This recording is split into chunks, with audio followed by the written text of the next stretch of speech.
পাকিস্তানের বাণিজ্যিক নগরী করাচিতে ঘটেছে এক মর্মান্তিক দুর্ঘটনা। শহরের পুরনো অংশ লায়ারি এলাকায় একটি ৫ তলা আবাসিক ভবন ধসে পড়ে প্রাণ হারিয়েছেন অন্তত ১৪ জন।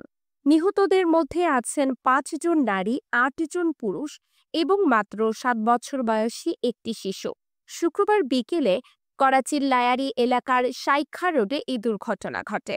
স্থানীয়রা জানান, আচমকায় ভবনটি বিকট শব্দে ভেঙে পড়ে। মুহূর্তেই চারপাশে ধুলোর ঘূর্ণি আর আতঙ্কে ছোটাছুটি শুরু হয়। পাকিস্তানের দুর্যোগ মোকাবেলা বিভাগের কর্মীরা জানান, এখনো ২৫ থেকে ৩০ জন মানুষ ধ্বংসস্তূপের নিচে আটকা পড়ে আছেন বলে আশঙ্কা করা হচ্ছে।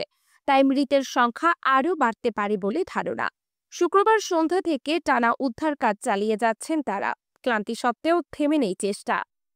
ঘটনার পরপরই ঘটনাস্থল পরিদর্শনে যান করাচির মেয়র মুর্তাজা ওয়াহাব। তিনি সাংবাদিকদের জানান, ধসে যাওয়া ভবনটি ১৯৭৪ সালে নির্মিত হয়েছিল এবং বহু আগে নগর কর্তৃপক্ষ এটিকে বিপজ্জনক ভবন হিসেবে ঘোষণা করেছিল।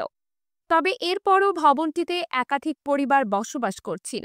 মেয়র আরও জানান, করাচির পুরনো শহর এলাকায় ৪০০-এর বেশি ভবন রয়েছে, যেগুলোকে ঝুঁকিপূর্ণ ঘোষণা করা হয়েছে। সেসব ভবনের বাসিন্দাদের বহুবার সতর্ক করা হলেও অনেকেই সে সতর্ক বার্তা উপেক্ষা করেছেন। মেয়রের ভাষায়, আমরা বল প্রয়োগ করতে চাই না, কিন্তু আজকের ঘটনা চোখে আঙুল দিয়ে দেখিয়ে দিল সতর্ক বার্তা না মানলে কি ভয়াবহ হতে পারে।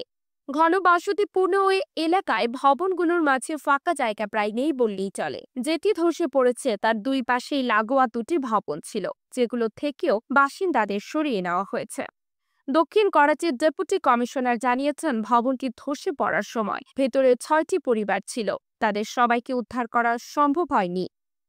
ভবন ধসের ঘটনায় শোক প্রকাশ করেছেন পাকিস্তানের প্রেসিডেন্ট আসিফ আলী জারদারি, প্রধানমন্ত্রী শেহবাজ শরীফ এবং ন্যাশনাল অ্যাসেম্বলির স্পিকার আয়াজ সাদিক। প্রধানমন্ত্রী শেহবাজ শরীফ সিন্ধু প্রাদেশিক সরকারকে উদ্ধার তৎপরতায় সর্বাত্মক সহায়তা দেওয়ার আশ্বাস দিয়েছেন।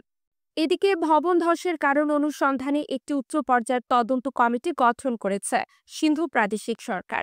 স্থানীয় সরকার মন্ত্রী সাইদ গনি জানিয়েছেন, আগামী ৩ কার্যদিবসের মধ্যেই কমিটিকে প্রতিবেদন দিতে নির্দেশ দেওয়া হয়েছে। করাচির লায়ারি এখন শুধুই ধুলায় মোড়ানো এক নিঃশব্দ কান্না। ধ্বংসস্তূপের নিচে কেউ জীবিত আছে কিনা সেই অপেক্ষায় প্রহর গুনছেন স্বজনেরা। সূত্র জিও নিউজ।